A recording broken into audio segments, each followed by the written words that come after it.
Hi everyone and welcome, this is the Apostate Prophet. We are in the 21st century. I can't believe it. By now, we know many facts about our planet, our solar system, and the universe in general. We know that our Earth is spherical, that a moon orbits our Earth, that we revolve around the Sun, a star, that the Sun revolves around the center of the galaxy, the Milky Way, and that the galaxy floats in a vast universe, which contains an immense number of other galaxies, stars, and planets as we can see only so far. At least two of these details, that our Earth is spherical and that we revolve around the Sun, are common knowledge that even the least informed people in an average society are aware of. It would really take extreme ignorance and delusion in the face of all the evidence and the clear sight that we have to claim that our Earth was not spherical and in space, and that we don't revolve around the Sun, that the Earth is the center of the universe, for example. It was very common for different cultures in the past, however, to believe that the world was something completely, absurdly different. Different cultures had different primitive myths about the Earth. In ancient Mesopotamian mythologies, it was a predominant belief that the Earth was a great piece of land that is surrounded by an ocean. No one knew how big the ocean was. There was a heaven above and an underworld below us, where dead people go. According to the Babylonian map of the world, the Earth was surrounded by an ocean, and there were 7 islands about which we don't know anything. Sumerians believed that there was only the ocean in the beginning, then the earth and the sky came into existence, then everything else. There were also 3 or 7 heavens above us. According to Zoroastrianism, there was light above and darkness below, and the earth was a bed created as a battlefield for the forces of good and evil and their armies. In Norse cosmology and other Germanic European mythologies, people seemingly believed the earth was on a giant tree, in Norse known as Yggdrasil, and there were more little worlds above and below. These beliefs still existed until the 11th and 12th century, until they were replaced by Christianity. Greek philosophers and scientists figured out that the Earth is spherical over 2000 years ago, and the vast majority of Western people knew that the Earth was spherical for the last 2000 years. Knowledge about whether the Sun or the Earth revolve around the other, what is the center of the universe, and what lies beyond our solar system, has developed over the last 2000 years. Arabs and Muslim societies adopted Greek findings 1000 years ago and helped develop astronomy. But the culture in which Islam as a religion came into existence was like one of those primitive cultures and their primitive, absurd ideas about the cosmos. Muhammad and Islam came out of that culture, and the Quran doesn't correct those false beliefs at all, it continues them. As always with such a topic, I want to remind everyone that it is believed that the Quran was entirely, directly authored by Allah, that everything in it is perfect, that the Quran makes numerous remarks about the natural world, and that the Quran itself says that if there is only one mistake in the Quran, then it can't be from Allah, which means Islam cannot be true. The first point is that the Quran always described the earth as a bed that Allah spread out for us. That sounds so comfortable, doesn't it? This is repeatedly mentioned in over 12 instances.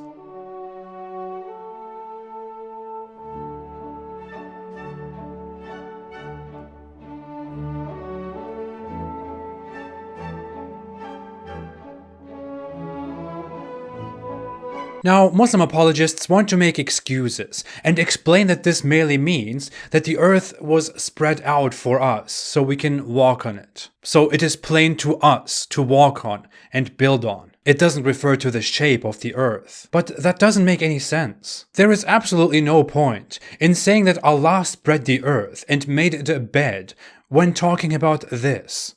The earth is a gigantic, round, solid object that we can live on as it is logical. There is no spreading or anything that needs to be done for a round and solid spheroid to walk on and live on. There is no spreading here. There is no such thing. It is just a round object and you walk on it. That's how it happens. I don't even know how else to argue with this. It clearly sounds like what it clearly sounds like. Allah spread the earth and made it a bed. Which sounds like this, not like this. I mean, seriously, how hard would it be for the Quran, for a divine book that amazes the world, to describe that the earth is actually a sphere, that it's actually round, that everything is pulled together by gravity, that we walk straight on opposite sides of it? If such knowledge was found in the Quran in the 7th century, in Arabia, that would be impressive. Not this. Look at this. In over 6 instances, the Quran even says, often after describing that Allah made the earth a spread bed, that Allah put firm mountains into this earth. It even explicitly describes these mountains as pegs or spikes. So the Quran's author claims not only that Allah made the earth a bed and spread it, but also that He put mountains as objects into or onto this earth, when in reality mountains are the ground that we walk on. When Muslims argue that this spreading and making the earth like a bed simply means that Allah made the earth plain to walk on and not bulky, they completely miss or ignore the fact that an unspread earth would be a mountainous earth. Yet the Quran clearly says that mountains were separately placed into the earth by Allah after He made the earth as a spread bed, which is highly scientifically ignorant on such an extreme level.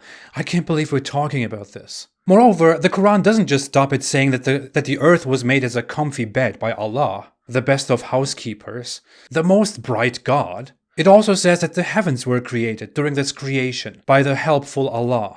In one instance, it says that the earth was finished, and then Allah turned Himself toward the heaven and made it 7 heavens. Just like the Sumerians and many other Mesopotamian cultures believed, primitive cultures believed, the Arabs also believed that there were 7 heavens above us, and the stars were in the nearest of those heavens. Now, where exactly are those heavens in all this? Is the entire vast, seemingly endless universe that we see around us the first heaven? Since the Quran says that's where the stars are.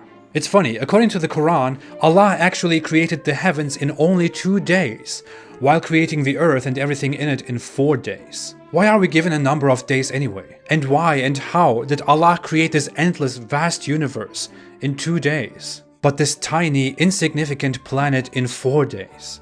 Of course, all that is ridiculous. This here is clearly not what the Quran describes. The Quran came out of a very primitive culture that simply believed in what similar primitive cultures believed in.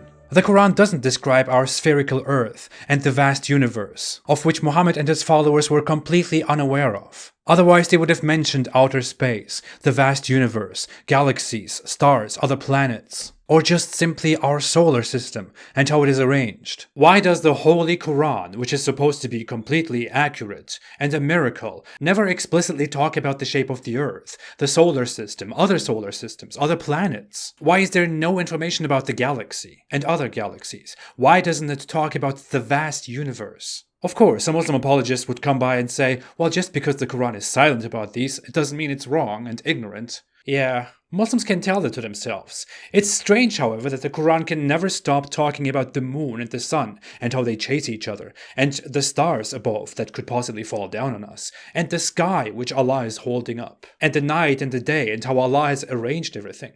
What the Quran describes is water. Everything was water once, and Allah's throne was on the water, according to the Quran itself, that most Muslims don't properly read. In fact, Muhammad explains in a completely authentic hadith that there was Allah first and nothing else, and His throne was on the water. And then Allah wrote everything and created the heavens and the earth. The Quran actually teaches that nothing means water, which means water is the universe. Water is the origin of everything. That's why the Quran says that Allah created everything from water. Water is the world, according to the Arab pagan cosmology. Then Allah created the heavens and the earth as one entity and separated it into the heaven and the earth. He spread the earth and made it a bed where we can walk and live on, and put mountains and rivers and roads into it. He created animals and everything on the earth. Meanwhile, the heaven was just a smoke, and then He created 7 heavens of that above us. And He sent water, rain, down from the sky to make plants and vegetables and fruit grow. Remember, the universe is water, and Allah sends water as a blessing from the sky. Rain is a blessing, and He knows very well not to bless His beloved Arabia with those rains. Somewhere in those heavens, the sun and the moon chase each other, and day and night chase each other. The night, which is literally the absence of sunlight, is also described as a veil, by the way, which covers the day, of course. The stars are little lights that are in the nearest heaven. Some of them are thrown at devils who live among us when they try to sneak up through the heavens to listen to Allah's secret messages between Him and His angels. Speaking of it, Allah is in or on top of the heavens since He created the heavens and the earth. The Quran says that Allah established Himself above His throne, and Muhammad reportedly said that Allah's throne is above the highest heaven. But Muslims can't really agree where Allah's location is, which is why I will lengthily talk about where Allah is. Muslims insult and banish each other over that. Believe me, it's a very funny shit show. By the way, the Quran doesn't only teach that there are 7 heavens, it also tells us that there are 7 earths. It says it is Allah who has created 7 heavens, and of the earth the same number. In the Hadith, Muhammad refers to these earths as below us, as down. So they must be down here, toward the center of this spheroid. And one day we will dig down and find those earths, of course. Seriously, on a plain reading, if we read the Quran as it is, this is the world that the Quran describes. If you didn't know what the world and the universe actually look like, and you only read the Quran, this is what you would understand. And that already tells so much, it couldn't be clearer. But nowadays, now that we know that this is not what the cosmos looks like, Muslim apologists take all these numerous Quran verses and reinterpret them, trying to make us think that the Quran was not only not inaccurate about the cosmos, but that it also accurately described it. Actually, that's what they want to make themselves think, because otherwise Islam's divinely revealed perfect book would be inaccurate, which would mean Islam is wrong. Well, it really looks like Islam is wrong.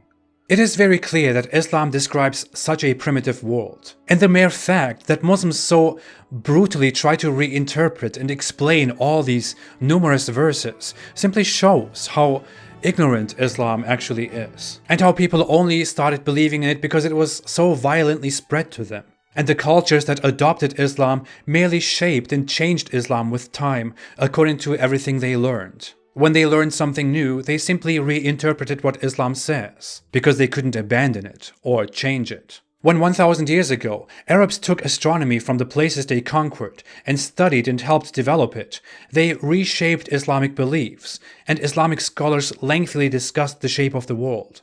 In fact, it is very commonly known that Muslim astronomers mostly believed in the old Greek Ptolemaic model, the geocentric model of the universe, where the Earth was falsely assumed to be the center of the universe, and the planets, the stars, and the sun were revolving around the Earth. Think about it. If the Quran did actually accurately describe the universe, the world, and our nature, as Muslims today often want to claim, then why did Muslim astronomers, of which Muslims today are so proud of, actually believe in a completely false model of the universe and support that with the Quran as undoubtable proof? We have meanwhile understood that neither the earth nor the sun are at the center of the universe, but that we are rather at some completely insignificant point, a random point in a vast universe. There are over 100 to 200 billion galaxies that we can detect, over 2,500 planetary systems that we have discovered only in our galaxy, and we are on one planet in one of those planetary systems. We know this now. No thanks to Allah the Almighty and His sweet Prophet, who was afraid of clouds and who thought that the sun goes to visit Allah at night. That's because Muhammad was not a holy prophet of the Almighty Allah. He was just some random deluded merchant who happened to be successful in spreading his deluded message with force. Seriously, it's time to stop.